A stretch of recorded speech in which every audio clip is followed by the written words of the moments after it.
Today I want to talk about the generation of Z cars made by Nissan, and specifically the Nissan 300ZX Z32. So, the Nissan Z line started in 1969 with the 240Z. This was a sports car with a 2.4-liter inline-six. This car was a little bit different from the typical American muscle car, as it didn't have a big V8 in it, and it featured a lot less horsepower compared to the American cars. However, it had sporty body lines that made it very popular, and the car's generation continued with the 260Z, which had a 2.6-liter engine, 280Z, which had the 2.8-liter engine, and then all the way up to the 300ZX.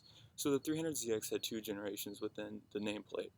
The first generation was called the Z31. This car had pop-up headlights, had a 3-liter V6 instead of an inline-six, which was single overhead cam. And in 1990, they actually came out with the Z32 generation. Now, this is the car that is behind me. This is my own personal car.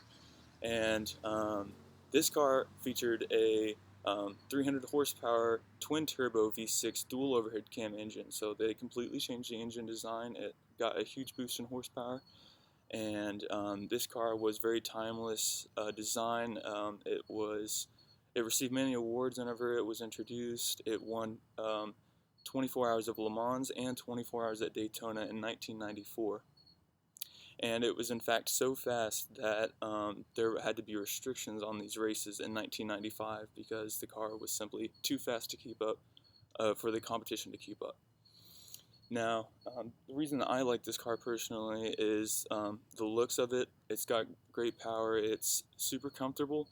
This car actually featured four-wheel steering, which was pretty new for that time in 1990, and it also featured fully adjustable suspension from sport to touring mode, and the car was actually completely designed in CAD. It was one of the first vehicles to be designed using CAD technology in 1990. So this car had quite a bit packed into the engine bay. It is very cramped. That's one of the downsides, but the car was truly a masterpiece for the time. So it really led the way for many other automakers in the 90s to bring out twin-turbo cars with these sort of sleek body lines. So that is why this is my favorite car.